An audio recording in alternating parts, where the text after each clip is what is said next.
కేసీఆర్ గెలిపిస్తే తాను ఎమ్మెల్యే కాలేదని ప్రజలు ఓట్లేస్తే ఎమ్మెల్యే అయ్యాను అన్నారు అచ్చంపేట మాజీ ఎమ్మెల్యే గువ్వల బాలరాజు.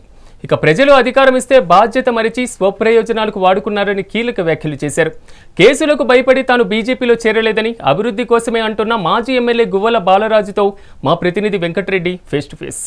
స్వాతంత్ర దినోత్సవ సందర్భంగా బీజేపీ నాయకులు నల్గొండ జిల్లాలో హర్ ఘర్ తిరంగా యాత్రని ఘనంగా నిర్వహించారు. ఈ కార్యక్రమానికి హాజరైనటువంటి బీఆర్ఎస్ ప్రభుత్వంలో విప్గా పనిచేసి మాజీ ఎమ్మెల్యే గువ్వల బాలరాజు ప్రస్తుతం మనతో పాటు ఉన్నారు. వారు తాజాగా బీజేపీ పార్టీలో కూడా చేరారు.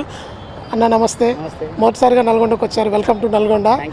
బీజేపీ పార్టీలో చేరడానికి ముఖ్యంగా అసలు ఎలాంటి కారణాలు దోహదం చేశాయి?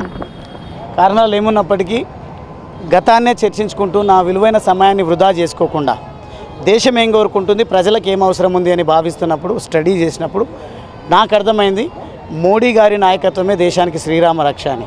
వారికి ఉన్నటువంటి వినూత్నమైన ఆలోచనలు, వారికి ఉన్నటువంటి అభ్యుదయ భావాలు, జాతీయ భావాలు నిజంగా నన్ను బీజేపీ పార్టీలో చేరడానికి కారణమైంది. కాబట్టి వారు ఏ లక్ష్యాన్ని మాకు ఇచ్చినా ఆ లక్ష్యాన్ని నెరవేర్చడం కోసం, ఒక దేశ రక్షణ కోసం వారు పాటుపడుతున్నటువంటి విధానం, దేశ రక్షణ కోసం సైనికులు జవాన్లు పడుతున్నటువంటి కష్టం మనము చూడండి కాదు. కాబట్టి మన శక్తి మేరకు, మన స్థాయి మేరకు మనము పనిచేయాలంటే నేను రాజకీయ నాయకుడిని ఉన్నా, political power is master key అని నమ్మినా. కాబట్టి కేవలం మాటలు మాట్లాడుతూ ఉద్యమాలే కాదు, మన అధికారాన్ని కూడా సరి అయిన వారి చేతిలో పెట్టాలి. ఆ అధికారం కొనసాగితేనే మనం పూర్తి స్థాయి అభివృద్ధిని సాధిస్తామని భారతీయ జనతా పార్టీలో చేరడం జరిగింది. వచ్చిన వెంటనే వారు నాకు ఇచ్చిన ఎజెండా ఏంటి అంటే జాతీయ జెండా. ఆ జాతీయ జెండానే ప్రతి ఒక్కరికి నీడనిస్తుంది అని చెప్పడము, నేను విశ్వసించడము.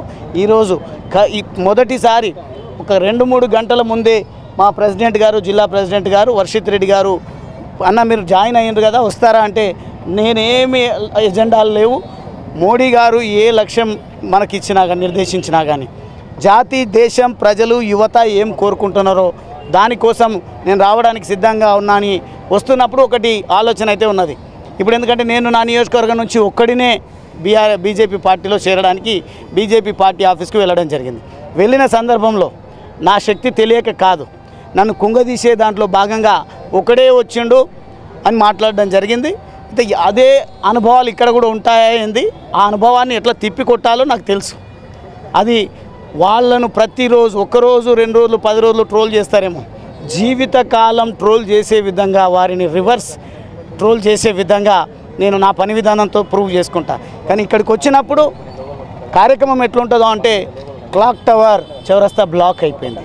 అది మరి ముఖ్యంగా జాతీయ నినాదాలతోన విద్యార్థులే కాకుండా జాతీయ భావాలు గుండె నిండా కలిగి ఉన్నటువంటి ప్రతి నల్లగొండ వాసి ఇక్కడికి రాకపోవచ్చు, కానీ చూస్తూ వెళ్ళడం జరిగింది. ఇక్కడి నుంచి వెళ్ళేటోళ్ళు వెళ్ళిన ప్రతి సందర్భంలో మేము కూడా గతంలో చాలా కార్యక్రమాలు చౌరస్తాల్లో తీసినాం, పర్మిషన్తో తీసినాం, పర్మిషన్ లేకుండా తీసినాం.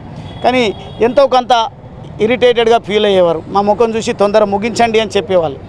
ఈ జెండాను చూసిన ప్రతి ఒక్కరు కూడా వాళ్ళే వాహనాలు ఆపుకొని, ఈ చౌరస్తా బ్లాక్ అయినా, ట్రాఫిక్ అంతరాయం కలిగినా మేమెత్తుకున్న జెండా అందరికీ ఆమోదయోగ్యంగా ఉంది కాబట్టి కార్యక్రమాన్ని దిగ్విజయం చేసుకోవడం జరిగింది. నాకు చాలా ఈ కార్యక్రమం సంతృప్తినిచ్చింది. నా అన్నలందరికీ ఈ నియోజకవర్గం, ఈ జిల్లాలో జాతీయ భావాన్ని పెంపొందించే పనిలో అది భారతీయ జనతా పార్టీతోనే సాధ్యమవుతుందని భావించి, ఇక్కడ ఎన్ని పార్టీలు అధికారంలో ఉన్నా, ఎవరెన్ని అరాచకాలు చేసినా లొంగకుండా, వెరవకుండా ఈరోజు ఆ భావాన్ని గుండె నిండా నింపుకోవడంతో పాటు ప్రతి ఇంటికి ఈ హర్ ఘర్ తిరంగా నినాదమే కాదు, జెండాను కూడా ప్రతి ఇంటి పైన నాటే విధంగా వారు చేస్తున్నటువంటి ప్రయత్నానికి అందరినీ కూడా నేను మనస్ఫూర్తిగా ప్రశంసిస్తా ఉన్నాను. ఇది గువ్వల బాలరాజు స్పందిస్తున్న తీరు. ఇక ఖచ్చితంగా తను ఉద్యమ పాట ఎత్తుకుంటూ ఆ జాతీయ జెండాను మోస్తూ కూడా ప్రజల దగ్గర అయ్యే పనిలో ముందుకు పోతా అని చెప్పి కూడా వారు ఆశాభావం వ్యక్తం చేస్తున్న పరిస్థితి ఉంది. నేను మధుతో వెంకటరెడ్డి, మెగా 9 టీవీ, నల్గొండ.